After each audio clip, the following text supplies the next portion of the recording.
شکرانے کی جتنی بھی صورتیں ہیں، جو اپنے ذوق کے مطابق جس کو بھی ادا کرے وہ اس کی طرف سے اظہار محبت ہوگا۔ جو چیزیں شریعت نے فرض کہی ہیں اور جن چیزوں کا وجوب ہے اور اس کا باقاعدہ شریعت میں طریقہ بھی بتایا گیا ہے، تو وہاں ہمارے ذوق کا دخل نہیں ہوگا۔ پانچ گانا نماز کا جو طریقہ بتایا گیا ہے، اس کے اوقات جو بتائے گئے، اس میں قیام، رکوع اور سجدے کی صورتیں ہمارے اوپر واضح کر دی گئی ہیں، مبہم نہیں رکھی گئی، تو اس میں ہم اپنے ذوق کا مظاہرہ نہیں کر سکتے کہ نہیں ہم نماز اس طرح پڑھیں گے، ہمارا ذوق اس طرح کا ہے۔ وضو میں میرا ذوق یہ ہے کہ میں پاؤں پہلے دھوؤں گا اور باقی اعضاء بعد میں دھوؤں گا، ایسا نہیں ہے، وہ شریعت نے ہمارے اوپر واضح کر دیا۔ لیکن جن امور کے اندر شریعت نے ہمیں کوئی اس طرح کی پابندی نہیں لگائی،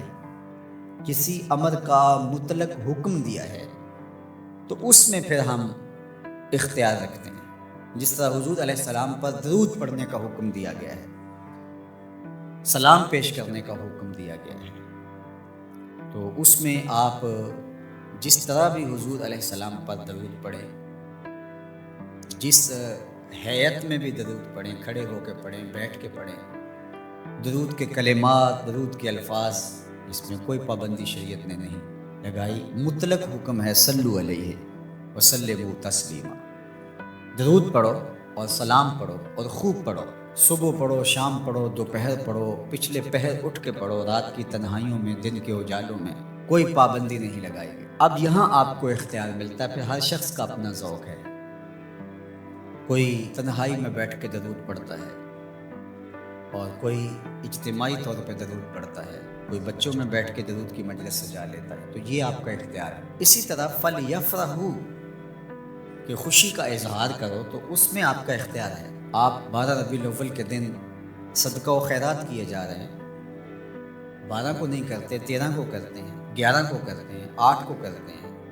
کسی اور مہینے میں کرتے ہیں، حضور کے آنے پر آپ کو خوشی ہے، اس کا شکرانہ ادا کرتے ہیں، اللہ کا شکر بجا لاتے ہیں، قولاً، عملاً، رویتاً، نوافل ادا کیے جا رہے ہیں، روزہ رکھتے ہیں، حضور علیہ السلام نے خود روزہ رکھا پیر کے دن۔ تو اگر کوئی شخص سارے طریق مسرت کے اختیار کر لے،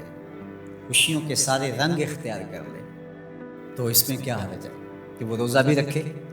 وہ نوافل بھی پڑھے، وہ صدقہ و خیرات بھی کرے، وہ مٹھائیاں بھی بانٹے،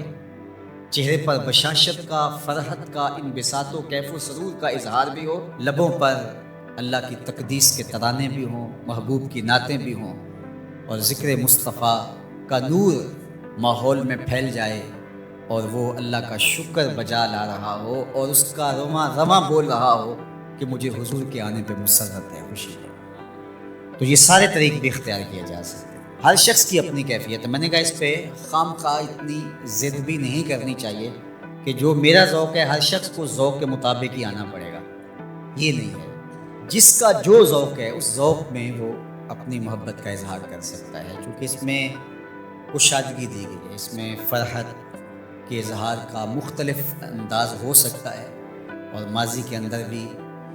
ایسا ہوتا رہا ہے، مختلف بزرگوں نے مختلف طریقے اختیار کیے۔ یہ جو محفل میلاد کا انداز ہے،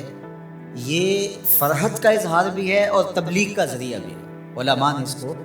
اس لیے زیادہ تر اختیار کیا کہ اس سے ساری چیزیں تقریباً اس میں جمع ہو رہی ہوتی ہیں۔ آپ مسجد میں نماز پڑھتے ہیں، پھر شکرانے کے نوافل ادا کرتے ہیں، حضور کا ذکر ہوتا ہے، حضور علیہ السلام کے معجزات کا بیان ہوتا ہے، حضور کے حسن کے تذکرے ہوتے ہیں، حضور کے فضائل، حضور کی سیرت، حضور علیہ السلام کے خصائل، اور مدح و ستائش، نظم میں، نثر میں حضور پر سلام، بار بار درود پڑھنا،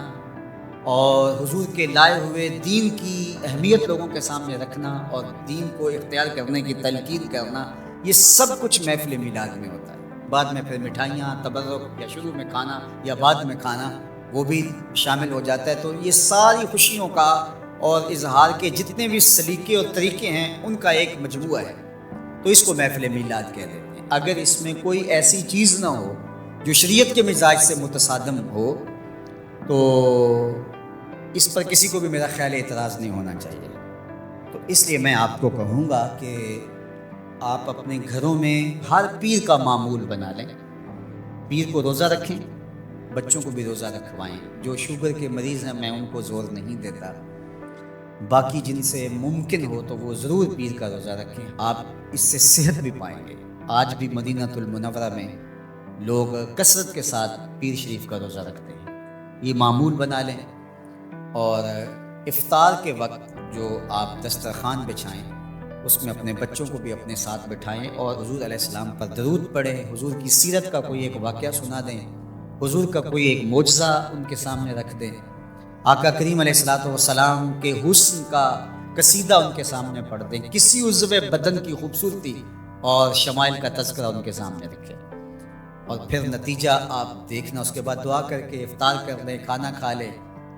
اور یہ صرف 8 دن کے بعد آپ کریں. 8 دن میں 2 مرتبہ کر سکیں, جمعے اور پیر 2 دن کر سکے تو اور اچھا, نہیں تو 1 دن کم از کم یہ مقرر کر دیں.